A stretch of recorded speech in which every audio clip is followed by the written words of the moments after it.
hubung satu orang tersebut dikasih kelonggaran, akhirnya mengundang begitu banyak oknum Aremania dari Tribun Utara sama Tribun Selatan. Sementara saya di Tribun 8 sama Tribun 7, di Tribun 87. Di papan sektor, di Tribun Timur saya, Pak. Di Tribun Timur. Dari Utara sama Selatan itu sama-sama turun, tapi gak banyak, Pak. Paling tidak tuh kira-kira ada sekitaran 2.000 supporter lah. Gak nyampe separuhnya, padahal yang hadir 42.000 lebih yang hadir itu. Full sesak memang di Kanjuruhan itu, Pak. Karena mungkin hal tersebut yang memicu adalah aparat sendiri yang memukul Aremania begitu kok sampai ada yang meninggal di lapangan pada saat itu, 2 orang kalau nggak salah. Kita melihat dengan mata saya sendiri, Pak. Sebelum ada gas air mata sudah ada pukulan dari pihak aparat, sudah ada pukulan dan geletak di tengah itu terkapar. Meninggal anda tidak tahu ya, bukan terkapar. Tapi nggak bergerak sudah, Pak. Posisi sudah terdiam gitu.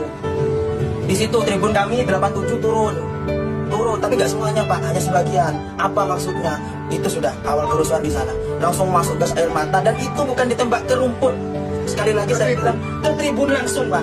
Ke tribun langsung. Di depan saya sendiri, di depan saya pribadi, saya melihat seorang ibu bawa anak balita kira-kira 1,5 bulan, masih digendong seperti ini posisi. Anak saya sudah tidak bernafas, anakku wis mati, bilangnya seperti itu. Dari ibu tersebut dan suaminya sudah nggak bisa bicara apa-apa. Ibunya semaput geblak, saya menahan sama teman saya, Pak. Orang empat. Saya bilang ke teman saya, sambung gue tahan. Masa dari atas ditahan semua sementara sampai ibu ini keluar sama almarhum, sama si bayi tersebut, Pak. Sampai ibu ini keluar, saya lepas tangan saya. Di situ ada gas air mata lagi yang masuk. Posisi di atas saya, gas air mata itu meletas kena tiang itu loh, membatas tribun. Pas di atas saya turun, air itu turun sama asap itu sudah turun. Di situ saya sudah mulai gelap. Gelapnya saya awal itu sesak, saya nggak bisa nafas, Pak. Saya belum keluar tribun, masih di tangga mau turun ke pintu keluar. Saya masih di tribun itu, Pak. Tapi sempat di lapangan ya, Anda? Nggak, saya nggak turun. Saya termasuk apa ya, Pak? Nggak berani gitu loh. Biarkan mereka lah. Kalau emang mereka mau mengutarakan, tapi kita nggak di 87 nggak, Pak. Cuma sebagian yang turun gitu. Saya keluar, itu saya sudah lepas kontrol. Saya nggak sadar sudah, Pak.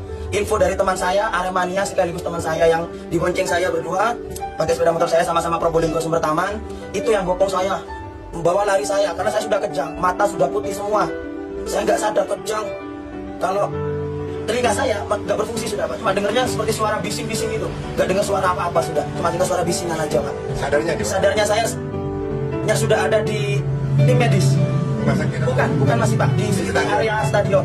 Dia membantu saya memberikan oksigen sekaligus memompa dada saya, Pak, secara manual, bukan pakai alat, secara manual.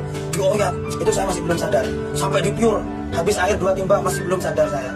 Terus teman saya bilang, ayo Mas bawa ke IGD, jangan Mas, ini harus ada penanganan utama dari tim medis dulu. Takutnya apa, di perjalanan meninggal. Karena dilihat denyut nadi saya masih ada waktu itu, Pak. Jadi diusahakan sebisa mungkin sampai saya tuh akhirnya merespon. Badan saya merespon dengan batuk, Pak. Batuk yang terasa perih, tapi nafas masih tersendat, masih sedikit-sedikit. Saya baru bisa nafas kalau kepala saya di ke atas yang gini, baru bisa nafas saya, Pak.